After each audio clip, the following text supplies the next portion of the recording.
శుభోదయం పిల్లలు. మనము నిన్నటి పాఠంలో ఏం చెప్పుకున్నామో ఒకసారి నేను పాఠానికి సంబంధించిన ప్రశ్నలు అడుగుతాను, మీరు చెప్పండి.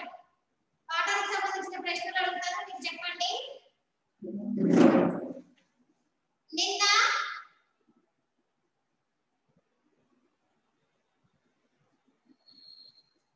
నిన్న చెప్పుకున్నటువంటి పాఠం పేరేంటి? శివలి.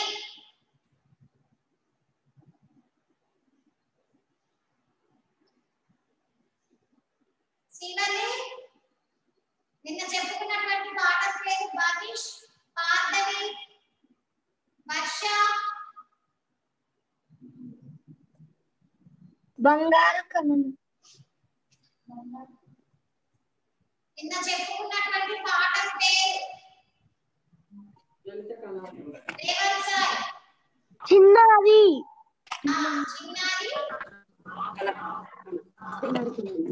చిన్నారి కళ.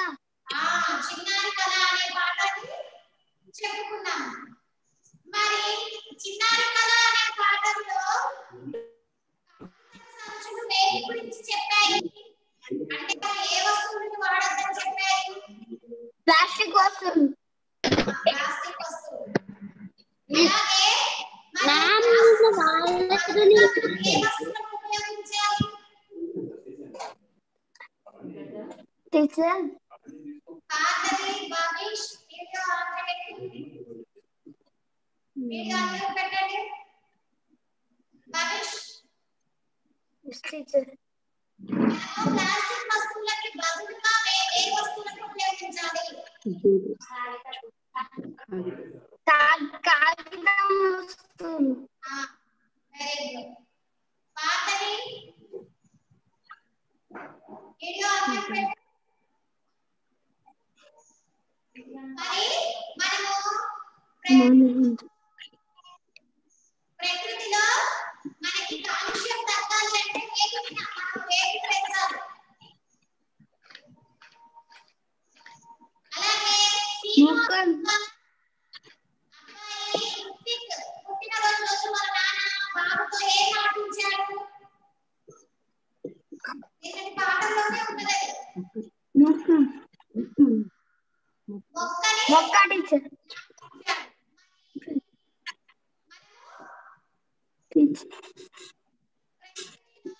వేటిని నాటాలి? ఎక్కువగా నాటడం వల్ల ప్లాస్టిక్ వినియోగం తగ్గి మనము పేపర్ ని ఎక్కువగా కాగితాన్ని వృధా చేయకుండా ఉండడానికి చెట్లను నాటాలి అని నేను చెప్పాను కదా.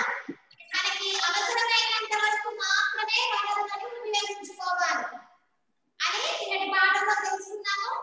అలాగే ఈ రోజు ఆ పాఠంలోని వ్యాకరణాంశాలు తెలుసుకుందాము. మనకి ఇక్కడ కొన్ని పదాలు ఇచ్చాడు. ఆ పదాలతోటి మనము సొంతంగా వాక్యాలను రాయాలి. మనకి ముందుగా ఇక్కడ ఇచ్చినటువంటి పదాలు చూడండి.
మ్యామ్ మ్యామ్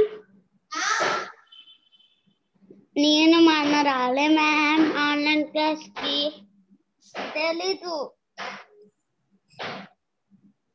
మ్యామ్ ఏంటమ్మా వినిపించట్లేదు సరిగ్గా.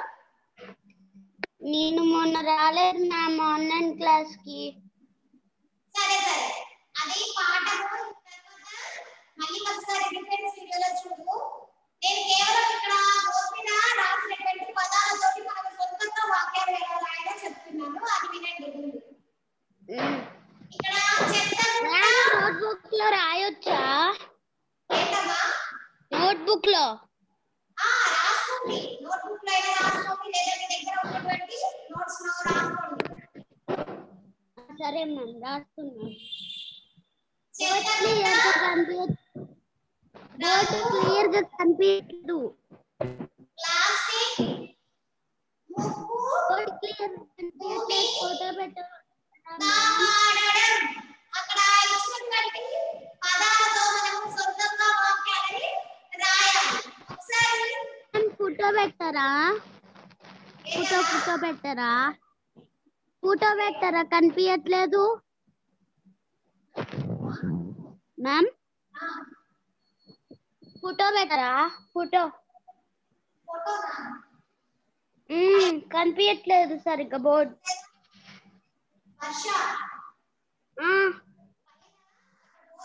ఎస్ మ్యామ్ కనిపించట్లేదు, అందుకనే కనిపించట్లేదు బోర్డు. ఓకే, బోర్డు కనిపించట్లేదా? సరే సరే, మీరు పెద్దగా రాస్తాను పదాలు, మీరు ముందుగా రాసుకోండి. మరి పదాలు పెద్దగా రాస్తాను.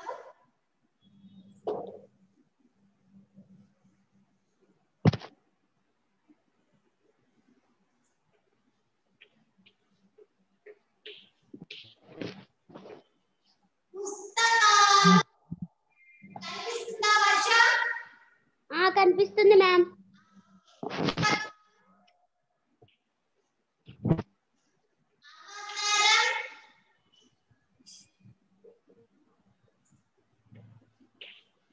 కాగితం, వినియోగం,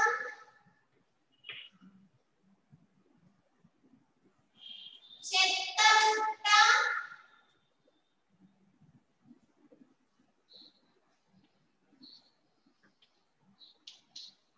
రంగు, అలాగే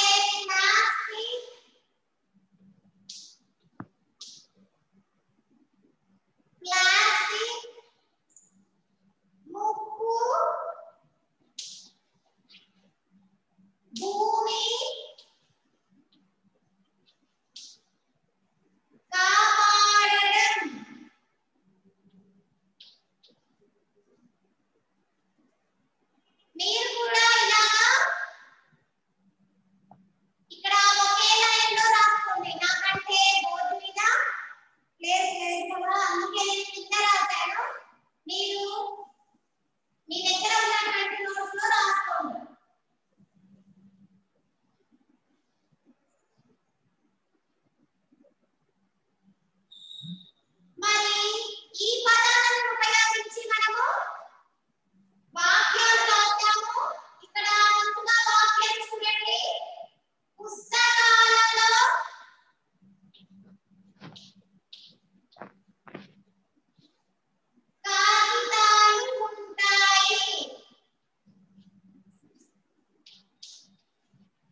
థ్యాంక్స్.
మరి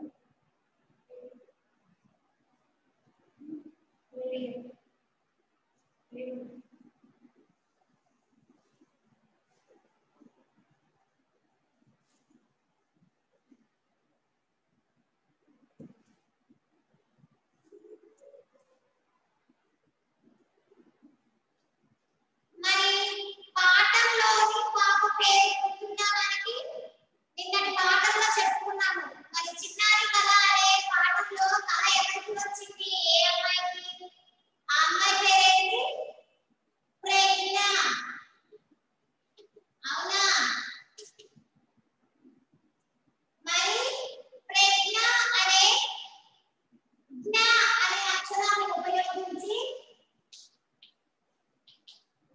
మనము మరికొన్ని పదాలు రాయమని చెప్పాడు. అలాగే ఏదైనా పర్వాలేదు, లేదా మరికొన్ని పదాలు మనకి ఇలాగా ప్రజ్ఞ అనే ప్రజ్ఞ అని ఎలా వస్తుందో అలాగా అక్షరంతో వచ్చేటువంటి మరికొన్ని పదాలు రాయండి అన్నాడు.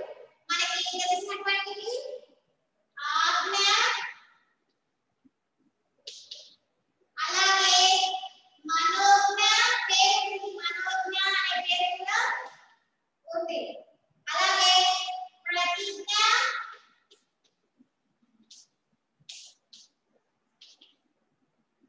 అలాగే సర్వజ్ఞ,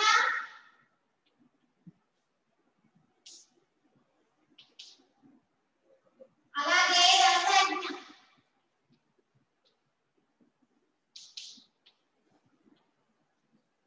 అభిజ్ఞ.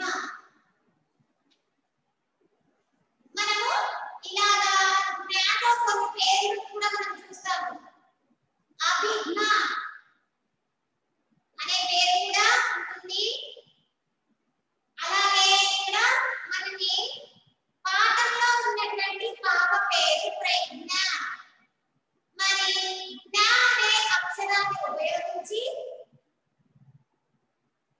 ఇంకా ఏమైనా పేరు ఉంటే రాయండి అని చెప్పాడు. జ్ఞ అనే అక్షరంతో వచ్చేటువంటి. మరి ఇక్కడ చూడండి ఒకసారి ఆజ్ఞ. ఆజ్ఞ అంటే ఆజ్ఞాపించడం, అంటే ఆర్డర్ వేయడం. ఆజ్ఞాపించడం అంటే తెలుసు కదా, ఆజ్ఞాపించడం. అధికారులందరూ కూడా వారి కింద పనిచేసే వాటిని వాళ్ళు ఏం చేస్తారు? ఆజ్ఞాపిస్తారు. ఈ పని తప్పనిసరిగా మీరు చేయాలి అని అధికారులు వాటి కింద పనిచేసే వాటిని ఆజ్ఞాపిస్తారు అన్నమాట.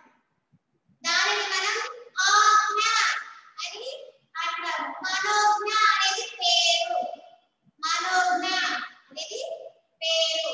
అలాగే ప్రతిజ్ఞ. ప్రతిజ్ఞ అంటే తెలుసు కదా, మనము ఇంగ్లీష్ లో ప్లెడ్జ్ అంటాం, తెలుగులో ప్రతిజ్ఞ అంటాం. ఇండియా ఇస్ మై కంట్రీ అని చదువుతాం కదా మనము, దాన్ని మనం ఇంగ్లీష్ లో ప్లెడ్జ్ అని అంటాము. అలాగే తెలుగులో భారతదేశం నా మాతృభూమి, భారతీయులందరూ నా సహోదరులు అని మనం ప్రతిజ్ఞ చేస్తాం కదా మన స్కూల్లో. మరి దానిని మనం ప్రతిజ్ఞ అని అంటాము. తర్వాత చూడండి సర్వజ్ఞ అనేది కూడా పేరు. మన తమ్ముల్లో ఒక స్కూల్ పేరు కూడా ఉంది సర్వజ్ఞ అనేది. మరి ఇక్కడ జ్ఞాతో వచ్చేటువంటి సర్వజ్ఞ అనేది కూడా ఒక పేరు. తర్వాత చూడండి రసజ్ఞ. రసజ్ఞ అనేది కూడా ఒక పేరు. అభిజ్ఞ అనేది కూడా ఒక పేరు. ఇలాగా మనకి పాఠంలో ఉన్న పాప పేరు ప్రజ్ఞ కదా. అలాగే జ్ఞాతో వచ్చేటువంటి మరికొన్ని పదాలు రాయండి అన్నాడు. ఈ పదాలు మీరు ప్రాక్టీస్ చేయండి. అలాగే ఇంకా మీకు జ్ఞాతో వచ్చేటువంటి ఏమైనా ఇంకా పేరు కానీ ఇంకా ఏమైనా ఉన్నాయంటే మీరు నేను ఆప్షన్ లో ఇచ్చాను, మీకు ఇంకా ఏమైనా పేరు తెలిసి రాయండి.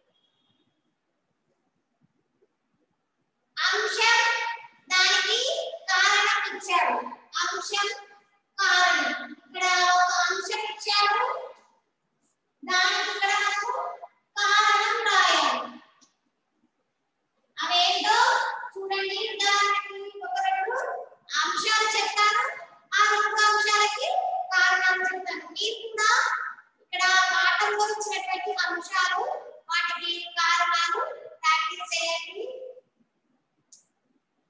మరి ప్రజ్ఞ సంతోషంగా ఉన్నది.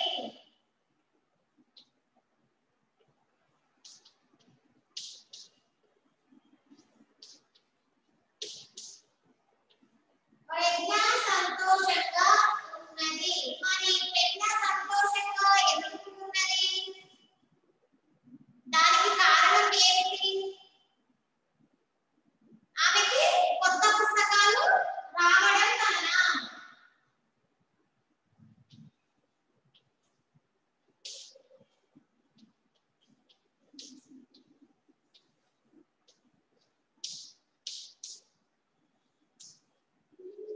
కొత్త పుస్తకాలు రావడం వలన ప్రజ్ఞ సంతోషంగా ఉన్నది. మీరు ఇది రాసుకోవాల్సిన అవసరం లేదు, వినండి చాలు. అసలు మనకి ఈ పాఠంలో ఇచ్చినటువంటి అంశం ఏమిటి, ఆ అంశానికి గల కారణం ఏమిటి అని తెలుసుకోవడం కోసమే మీకు ఇది చెప్తున్నాను. రాసుకోవాల్సిన అవసరం లేదు, వినండి చాలు. ఇక్కడ మనకి అంశం అనేది పాఠంలో ఒక అంశం ఇచ్చాడు. ఆ అంశానికి ఏం రాయమన్నాడు? కారణం రాయమన్నాడు. ఇక్కడ ప్రజ్ఞ అనే అమ్మాయి సంతోషంగా ఉంది. మరి ఆమె సంతోషానికి కారణం ఏమిటి? ఆమెకు కొత్త పుస్తకాలు వచ్చాయి కాబట్టి ఆమె ఏం చేసింది? అల్మారా అంతా దుమ్ము పట్టి ఉంటే ఆమె దగ్గర ఉన్నటువంటి కొత్త పుస్తకాలు అలాగే పాత పుస్తకాలు అన్నీ ఉన్నాయి కదా, అవన్నీ ఆమె దుమ్ము దులిపి ఏం చేసింది? కొత్త పుస్తకాలన్నింటినీ కూడా అల్మారాలో సర్దుకుంది. సంతోషంగా అల్మారాలో సర్దుకుంది. మరి ఇక్కడ అందుకే ఇచ్చినటువంటి అంశానికి మనము ఇక్కడ కారణం రాయాలి. అలాగే ప్రజ్ఞ అల్మారాను శుభ్రం చేసింది. మరి ప్రజ్ఞ అల్మారాను ఎందుకు శుభ్రం చేసింది?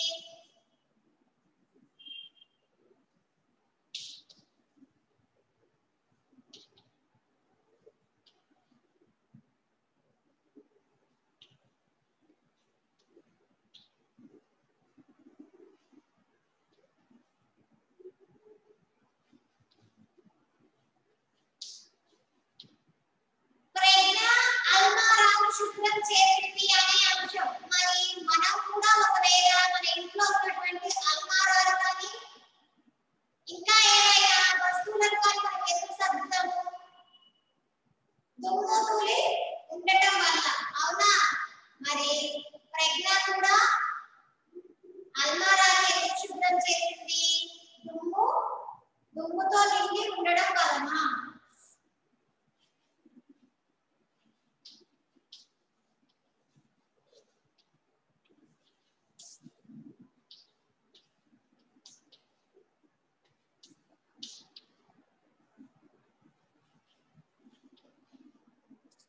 దుమ్ముతో నిండి ఉండడం వలన ప్రజ్ఞ అల్మారాను శుభ్రం చేసింది.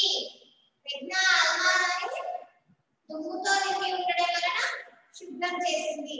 మరి ఇలాగే ఇంకొక రెండు ఇచ్చాడు.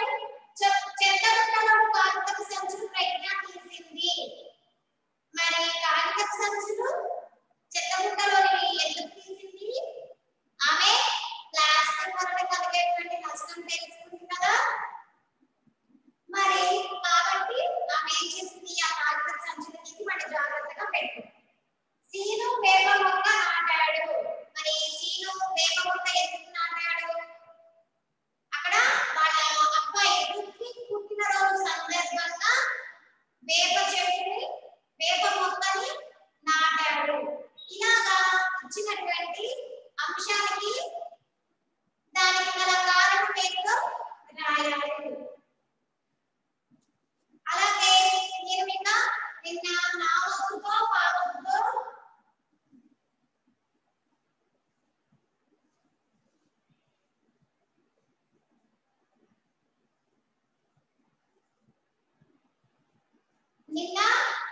నా వస్తుతో పావతో కొన్ని ఉదాహరణ పదాలు చెప్పాను. అలాగే చూడండి, మనకి పాఠంలో ఇచ్చే కాకుండా వేరే కూడా రాయండి అని చెప్పాను నేను. మరి రావద్దు, రావద్దు, అలాగే మనకి ఇక్కడ అన్ని వస్తువులు ఇచ్చాడు. కేవలం నేను ఉదాహరణకి కొన్ని వస్తువులు మాత్రమే చెప్తున్నాను. ఇక్కడ మనకి పాఠంలో ఇచ్చినటువంటి వస్తువులు చూడండి. మావత్తు, నావత్తు, పావత్తు, తావత్తు, తావత్తు, రావత్తు, యావత్తు, కావత్తు, చావత్తు, వావత్తు, గావత్తు, నావత్తు. వాటికి ఈ పాఠంలోనే కాకుండా ఇంతకు ముందు పాఠాలలో ఉన్నటువంటి వస్తున్న పదాలను ఇక్కడ రాయండి అని ఇచ్చారు. మరి మీ దగ్గర టెక్స్ట్ బుక్ లేదు కదా, మీరు ఏం చేస్తారంటే ఇక్కడ నేను బోర్డు మీద రాస్తున్నటువంటి ఒత్తులు, ఒక ఒత్తుకి కనీసం 3 ఉదాహరణలతో మీరు కూడా ఆ యొక్క మీ నోట్ పుస్తకంలో ప్రాక్టీస్ చేసుకోండి. మనకి ముందుగా అసలు టెక్స్ట్ బుక్ లో ఇచ్చినటువంటి ఒత్తులు చూడండి. మావత్తు, నావత్తు, పావత్తు, తావత్తు, తావత్తు, రావత్తు, యావత్తు, కావత్తు, చావత్తు, వావత్తు, గావత్తు, లావత్తు. మరి ఈ ఒత్తులతోటి ఒక్కొక్క ఒత్తుకి 1, 2, 3, 4, 5 ఉదాహరణల పదాలు రాయండి అని ఇచ్చారు మన టెక్స్ట్ బుక్ లో. మరి మీకు ఒత్తులు అందరికీ వచ్చు కదా, మీరు కూడా ఈ ఒత్తులతో ఉదాహరణ పదాలు మీ దగ్గర ఉన్నటువంటి నోట్బుక్ లో ప్రాక్టీస్ చేయండి. ఇప్పుడు నేను ఈ వావత్తు, పావత్తు, లావత్తుకి కొన్ని ఉదాహరణలు చెప్తున్నాను. నాకు మువ్వ, అలాగే ముగ్గు, దగ్గు, లావత్తు, అల్లం,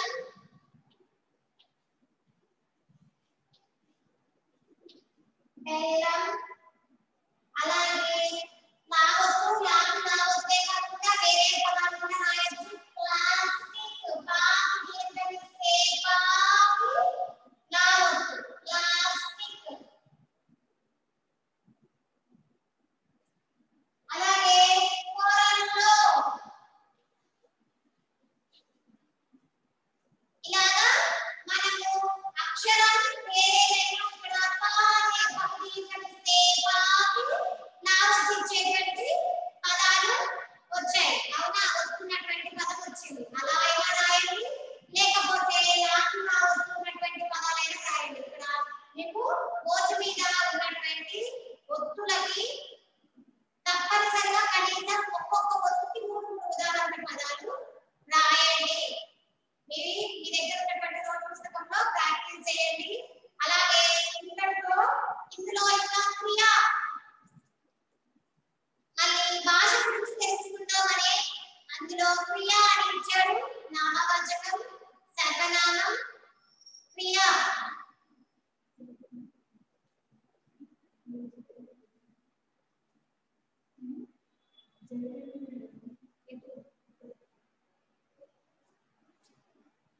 మీరు నామవాచకం, సర్వనామం గురించి ఇంతకు తెలుసుకున్నారు కదా.